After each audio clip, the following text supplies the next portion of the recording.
Every morning, millions of older Americans start their day the exact same way. They stir a $40 scoop of collagen powder into their coffee, hoping to fix their aching knees and stiff joints. Later that afternoon, many of them will grab a pump sprayer full of chemical herbicide and walk out to poison a low, creeping green weed in their yard. Here is the bitter irony of modern medicine. The expensive powder in the mug is completely dead. It will be destroyed by stomach acid long before it ever reaches a joint.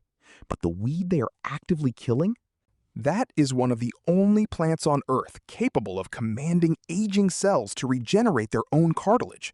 Historically known as tiger grass, this plant was used by hunters and warriors to repair torn muscle tissue and protect the aging brain from cognitive decline. Today, we are sold fake supplements and trained to poison the true solution. By the end of this video, you will learn how to reclaim this tissue-regenerating protocol. But I will also show you why going out and harvesting it from your lawn tomorrow morning is a serious mistake that can quietly damage your liver. To understand why, we first have to look at the lie sitting in your kitchen cabinet right now. As we get older, a quiet, structural breakdown begins. It is not just about moving a little slower. It is the grinding in your knees when you stand up, like gears running without grease. It is the way your skin, once thick and resilient, now bruises and tears over a minor scrape in the garage, bleeding far longer than it should. And perhaps the most frustrating part is the quiet creep of brain fog, making you feel like you are slowly losing your mental edge.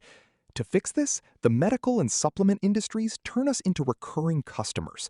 They tell us that our bodies are running out of collagen, the biological glue that holds our cartilage, tissues, and blood vessels together. Their solution? They sell a $40 plastic tub of pulverized cow connective tissue and fish scales. But here is the biological truth they leave out of the marketing. You cannot simply swallow dead collagen and expect it to magically rebuild the cartilage in your right knee. When that expensive powder hits your stomach acid, it is violently dismantled. Your digestive system breaks it down into basic amino acids, treating it no differently than a piece of cooked chicken. The collagen is destroyed. It never reaches your joints. It never repairs your torn tissues. The problem is not that you lack collagen. The problem is that the workers inside your body have fallen asleep. As you age, the cellular engines responsible for manufacturing your own cartilage and tissue simply go dormant. Piling more dead protein into your stomach does nothing to change that. You do not need to consume collagen. You need a trigger. You need something that actively commands your body to start producing its own structural tissue again. So, if the expensive powders are a biological dead end, what actually wakes those dormant cells up?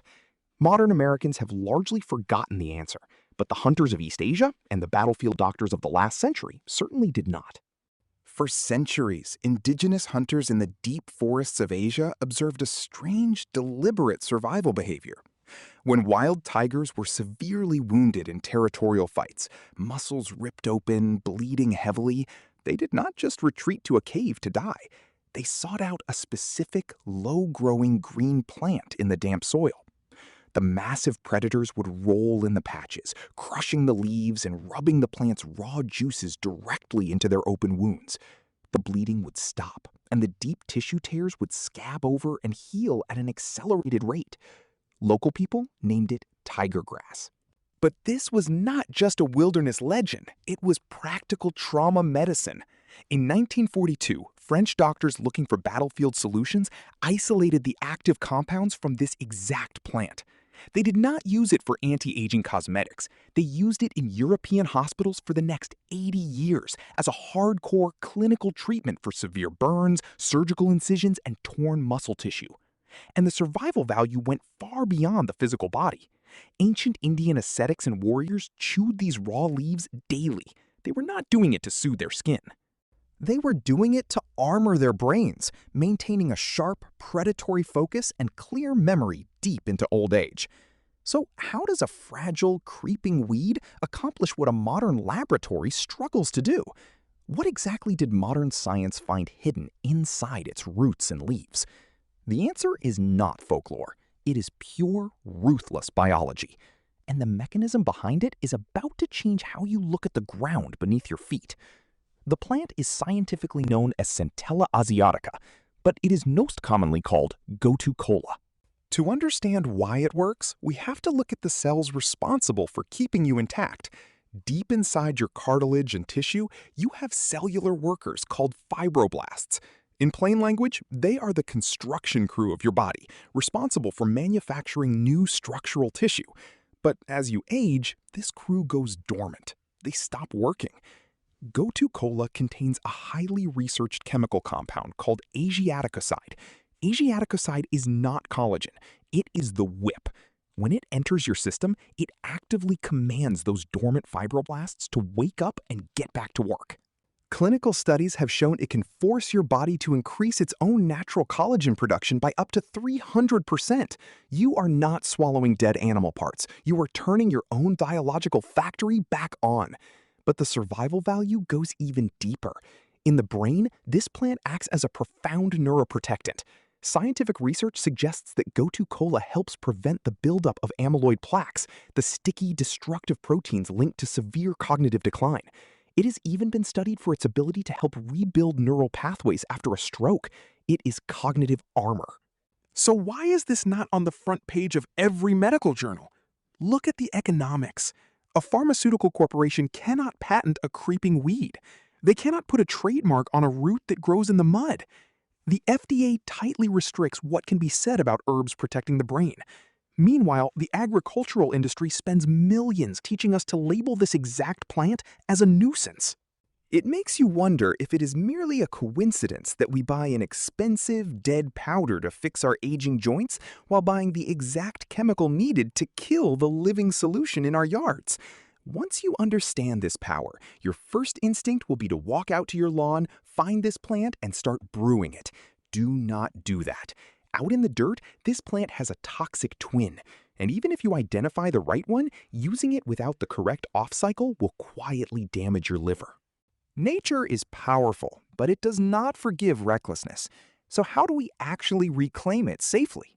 Here is the exact protocol. The first rule of reclaiming any survival plant is absolute identification. Out in the grass, Gotu Kola grows side by side with a dangerous imposter called dollarweed. To tell them apart, look at how the stem attaches to the leaf. Gotu Kola has a leaf shaped like a kidney, and the stem attaches at the outer edge, creating a distinct V shape where the leaf splits. Dollarweed has a perfectly round leaf, with the stem attached dead in the center, like a tiny umbrella. If the leaf looks like an umbrella, leave it alone. The second rule is isolation. You must never harvest Gotu Kola from a suburban lawn.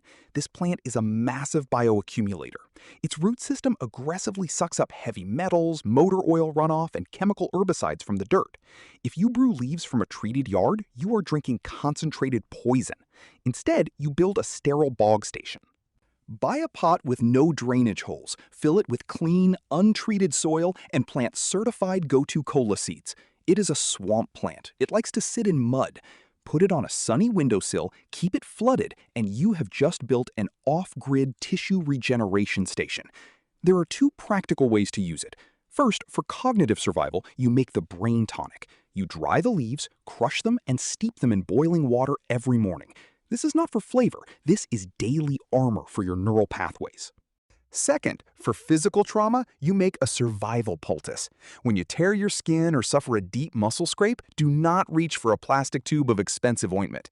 Take a handful of fresh Gotu Kola leaves, crush them into a dark, wet paste, pack it directly onto the torn tissue, and bind it tightly. The raw compounds act locally, accelerating the scabbing and forcing rapid tissue repair.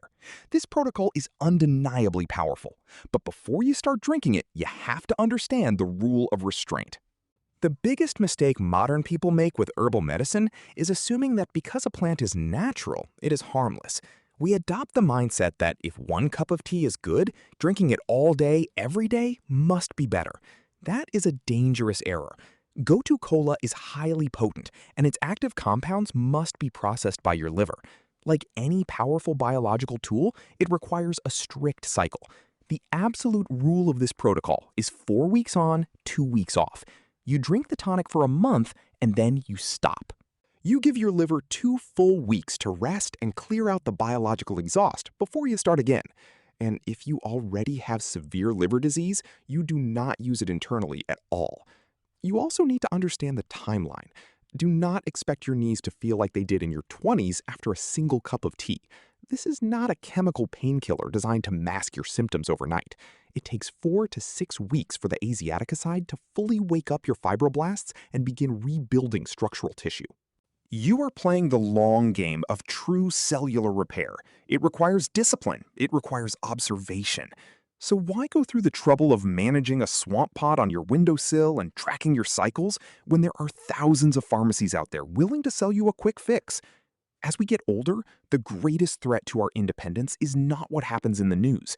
It is what happens inside our own bodies. Becoming a physical or cognitive burden to your family is the ultimate loss of freedom. True self-reliance is not just a garage full of gear or a pantry full of emergency food. It is the ability to regenerate your own tissues, protect your own mind, and refuse to be a permanent customer of the medical industry. Real power does not come in a $40 plastic tub of dead powder. It is found in a single seed, a bit of mud, and the practical wisdom the modern system hopes you will forget. Stop blindly spraying chemicals over the ground you walk on. Share this video with someone who needs to protect their joints and their memory. And subscribe to Reclaimed Nature, because every week we recover one more piece of forgotten survival wisdom before it disappears.